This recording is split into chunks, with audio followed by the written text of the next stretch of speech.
What's up, YouTube? Look what we got here. 2024 Hypermotard 698 RVE.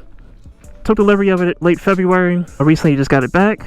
Was a oil leak coming from the engine casing here, leaking out of that. And also, there was a leak in the front brake. And the front brake line right here, I had to tighten that. I don't know how the bike was pre-delivered, but yeah, it was a big puddle. As you see here, the brake level was a little low for a brand new bike right there. Like I said, I fixed that issue, and the dealer actually took it back and fixed the engine leak issue. As you see here, they actually sealed it. They like triple sealed it. If you see right here, it's kind of messy. I'm gonna clean that up. As you see, it's a little wet now. So I wonder if it's still leaking, but I'm gonna look into that when I get home. So what do I think about it so far? One of my little short rides I've been doing, I like it. The style, I like. It's kind of different sitting up that high, which I kind of actually like, and it's so light compared to any bike I ever had. Like super light, like going around turns, U-turns, all types of stuff. When I do get the wheelies down, I am going to wheelie and stuff like that. It's going to be a fun wheelie bike for sure. And the thing I cannot wait for is to switch these wheels and tires out for some nubbies and some wired wheels so I can go out, do some off-roading. That's going to be the fun part. Riding on the street, I mean, I have street bikes, so it's not a big thrill. It's good at riding on the street. The highways, not so much. It kind of blows in the wind a little bit, especially when it is windy outside, because it's so light. As far as the wind hitting me, I'm used to that. I have two naked bikes, so I'm no stranger to having the wind hit me. That doesn't bother me. It's just kind of like the side winds, being that it's so light. So it comes with the whole paint scheme, and the wheels are, I think they're aluminum cast wheels. I'll look it up and see, and I'll put it on the screen. And I like the paint scheme on the wheels, and obviously the paint scheme on the bike, on the panels of the bike. There's some sparkles in it, if you guys can see a little bit. The RVE, like I said, is this paint scheme, the wheels, and the quick shifter, which I'll show you over here. Standard with the RVE, to get the quick shifter, if you have the stock bike, you have to obviously pay for it. The quick shifter is like a typical Ducati quick shifter. A little clunky, but once the bike warms up, it's pretty good. So we have the engine here. Let's see what it says here. Ducati Super Quattro Mono. Mono means single cylinder. Bike actually doesn't sound that bad for a single cylinder. I guess I can explain it like it has some kick to it, but you can tell once you break it in and once you get it like an exhaust in tune, there's more to be had. Basically, is what I'm trying to say. But the seat is pretty comfortable. For such a flat seat, I don't see no issues with riding it long periods of time with it. It's fine with me, being that the riding position is upright. Exhaust, being as a dual exhaust, I like that. I like the way it looks. But I am thinking about getting at least a slip-on. I don't know if I'm gonna go full exhaust because I don't want the bike. I want the bike to sound good on the street so people hear me, but I don't want it too loud because I'll be in back roads. But that'll be at a later date. So, like, I don't know if I want it too loud to be, like, obnoxiously loud while I'm in back roads and stuff like that, because it could be some of these back roads out where I'm at lead to people's houses sometimes, so and I don't want to be on someone's private property or anything like that, making noise with the bike, so I want it loud, but not too loud, so maybe just a slip-on would be good. See, here's the rear Brembo brake. I'm used to dual disc in the front and dual calipers and everything like that. The brakes actually aren't that bad. Aren't bad at all, actually. Like, I don't feel any loss of power.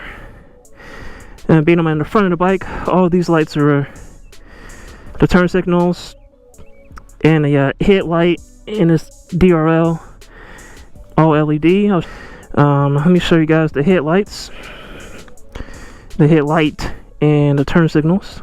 So we'll put the flashers on. Where's that at? I'm still learning the bike, so. And we're going to turn the headlight on. You guys can see that. It's so sunny outside. There's LED here. The headlight's LED. And here's the DRL. That's LED. And we'll go back to the rear. These are all LED in the back. These are both drives. And my Street Fighter, my almost $30,000 Street Fighter didn't come with LED turn signals, which is kind of crazy. But these do. That's kind of weird. Someone explain that to me in the comment section. Alright guys, I'm going to show you the display once it's turned on. Get a better view of it. I had it recorded outside, but it was a glare, so you couldn't really see. But show you the menu. There's the buttons right here. There's a light switch, so you got brighter, on and off. Turn signal left, right. The horn. Flash to pass right here. And this button here is up and down, back, controls the menu. You see right there on the menu we have the all day light. You can turn that off over here. Right here controls that, but we'll start up here. This is how you turn the bike on and off. You just slide it down and you pull it all the way down and turn it on. Put it back up. Right here is the you gotta turn the lights off and just use the DRL. You see? Now just the DRL is on. And then there's the flashers. 4 ways on there. Turn those off. And here's how you cycle through the menu. Here's the menu right here. So you see neutral, ABS light flashing because I just started the bike. Up and down here you can change. Then we got the tachometer. Well, we have the RPM gauge, I guess you can call it, up here. Mile per hour, and then we have the ride mode, and then what gear, and obviously the accessory lights are all on because I didn't start the bike. But so let's go through this menu. Right here is 67, that's the total miles on the bike that I have on it currently. DPL, that's kind of crazy. This bike has a Ducati power launch, which is pretty cool. I'll test that out. ABS, Ducati wheelie control, Ducati traction control. That's the temp, time, and the settings. To actually go through the settings, you have to press this button here. Once you press that and hold, you can go to the riding modes. Riding modes are sport, road, urban, and wet. I primarily just ride in sport right now. I have to test out the other, since I'm breaking in, I'm going to have to test out the other riding modes to make sure those are functioning properly. But I'm going to click on that and click hold again. You can go through this, cycle through here again.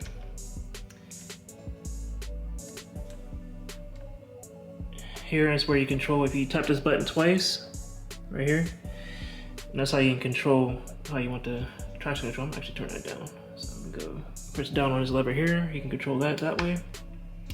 And then you hit that same button here again, and that should finalize it. See, it's final now. So now, then I can scroll into the wheelie control. We'll leave that at 3. You can change it the same way I just showed you. ABS, you change that also. And the power launch, and back to mileage. So that's the screen in a nutshell. Let me show you guys how it illuminates.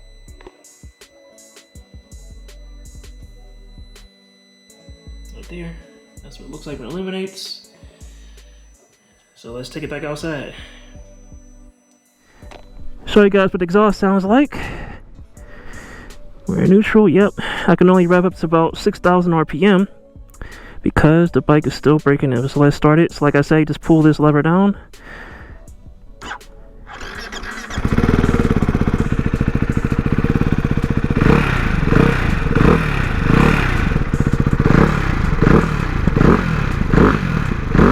See, it sounds good in person. The camera probably sounds like crap, but it sounds good in person. So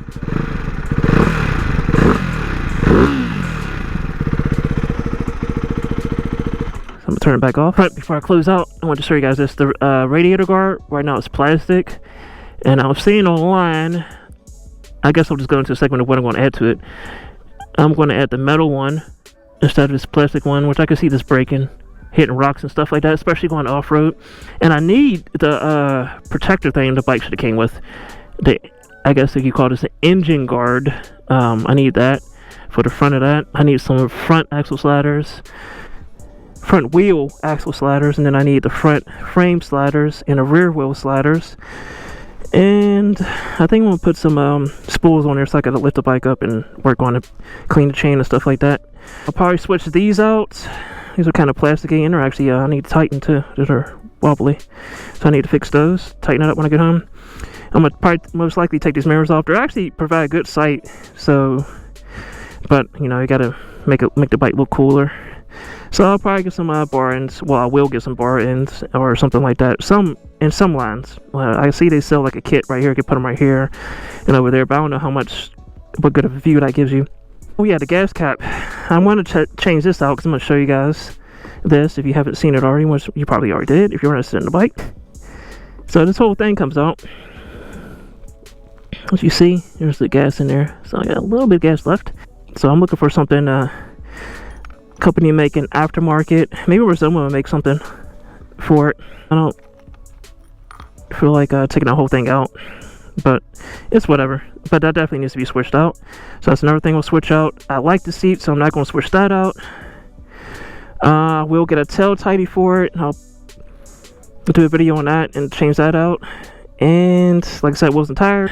I know they sell carbon fiber, so I don't want to put no carbon fiber on this bike because, like I said, I'm gonna be doing off-road now. The most important thing is getting the protection for the bike first, and then worry about other stuff as it comes in. That's all I got, and I'll talk to you on the next one. Peace out.